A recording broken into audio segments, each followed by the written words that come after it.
మనం చూసుకున్నట్లయితే ఈసీ మరో సంచలనం. అక్కడ రీపోలింగ్.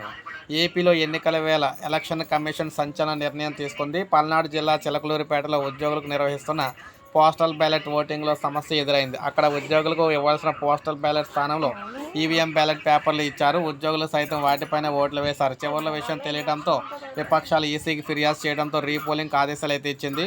మరో 2 రోజులు అక్కడ రీపోలింగ్ అయితే జరగబోతుంది. చిలకలూరిపేట నియోజకవర్గంకు సంబంధించి పోస్టల్ బ్యాలెట్ వినియోగానికి గణపవరం జిల్లా పరిషత్ హై స్కూల్లో ఫెసిలిటేషన్ సెంటర్ని అయితే ఏర్పాటు చేశారు. పీఓలు, ఏపీఓలు పోలింగ్ అయితే నిర్వహించారు. మొత్తం 1219 మంది ఉదయం నుంచి సాయంత్రం వరకు ఓటు హక్కు వినియోగించుకున్నారు.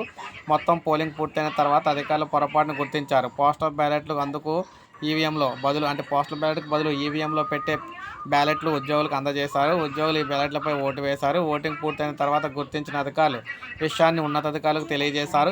ఈ వ్యవహారంపై ఉన్నతాధికారులు రాష్ట్ర ఎన్నికల ప్రధాన అధికారికి అయితే నివేదించారు. ఈ విషయంపై విపక్షాలు ఈసీకి ఫిర్యాదు చేస్తే దీంతో ఈసీ రీపోలింగ్ అయితే ఆదేశించింది. సో చూసారు కదా, రీపోలింగ్ అయితే మళ్ళీ జరగబోతుంది అనమాట ఇప్పుడు ఇక్కడ. సో మనకి ఇప్పుడు అప్డేట్ వచ్చింది. ఒక లైక్ చేయండి, సబ్స్క్రైబ్ చేసుకోవద్దు, మన ఛానల్ సబ్స్క్రైబ్ చేసుకొని